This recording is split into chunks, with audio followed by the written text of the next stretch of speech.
Бауырлардың араздығы жайлы не дейсіз? Арасы суық болса дейді. Менде машинада отырғанда қорқыныш бар. Қалай құтылсам болады?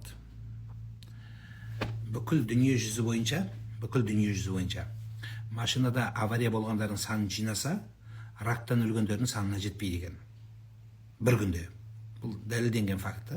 Қараңыз. Бүкіл дүние жүзі бойынша машинада отырып, сол машинада қайтыс болғандардың, жол апаты салдарынан қайтыс болғандардың бір күндік саны, бір күнде рактан өлгендерден аз екен. Енді ол рактың этиологиясы, яғни түбі неден шықты? Су менен наннан шығады екен, басым көпшілігі. Және үшіншісі переживание. Үш нәрсе. Енді сіз переживать етпей рак боласың десе, бәрібір переживать ете бересіз.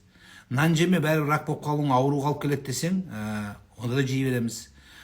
Суды таза болмас болса, онда да, яғни біз зиян болған нәрседен қашуымыз керек. Яғни бұл арқылы айтайын дегенім, сіз зиянды болған нәрселерден қашуыңыз арқылы оған деген қорқыныш, жаңа жүректегі қорқыныштың деңгейінде емес қой. Демек, қорқыныштың мәселесін біраз ауыздықтау керек деген сөз. Риэлтордың жұмысы қайырлы бола ма? Иә, егер тек қана келісілген болса. Имам, күйеуіңнен көңіл қалса не істеуге болады дейді. Лотерея арам. Имам, күйеуден көңіл қалса, күйеудің жақсы кезін ойлау керек. Пайғамбарымызға да саллаллаху бір әйел келіп осылай тура сіз айтқанда айтты. Сол кезде ардақты пайғамбарымыз оның шешімін айтты бізге. Қалай? Күйеуің жақсы кездегісі, жақсы амалын ойла деді. Қалай? Мысалы, үйленген кезде гүл берді саған.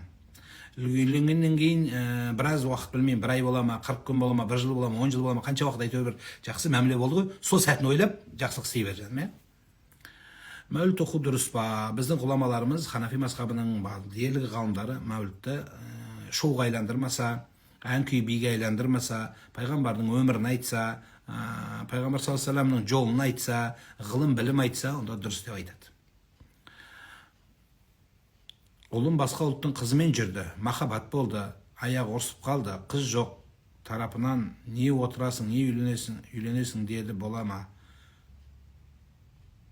Қыз жақ тарапынан не отырасың, не үйленесің деді.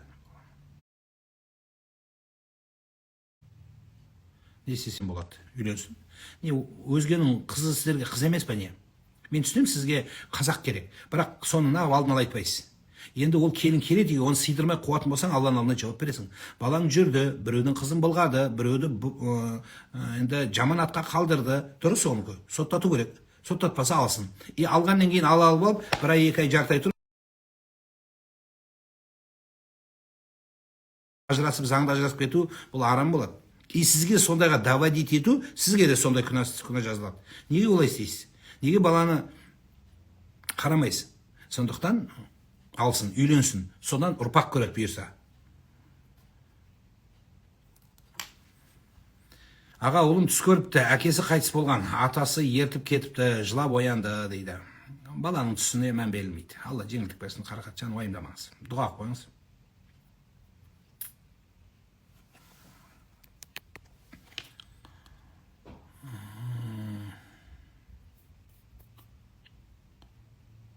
Ұйықтап жатқанда бастырылса не істеу керек? Тұрып, дәрет алып, 2 рағат намаз оқып, содан қайта жату керек.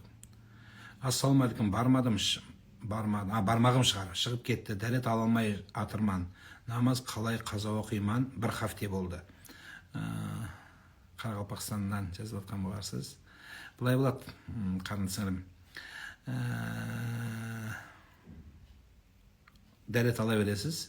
Дәрет саусақ тұрмақ қол сынып қалса, онда проблема жоқ. Намаз оқи бересің. Дәрет ала алмай тұрған болсаң, қолын сулайсыз да, мына қол сынса, мына қол сынды, мына қол орап тастады, гипспен. Мына қолың жуасын, мына жерден гипс болса, мына жерге дейін былай жуасын, содан кейін мынаны сулайсың да, сипап қоясың, гипсті сонымен отыра бересің. Енді тұрып отыру қиын болса, бір стол қойып аласың, столға бүйтіп сүйеніп отырып оқисың. Болмаса қабырға стенаға сүйеніп оқисың.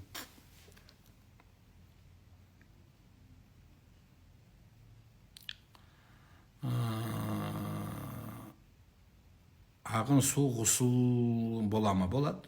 Душтағы су ағын су емес пе? Душтағы крандасаң, аққан су болады. Тұрған су болмайды.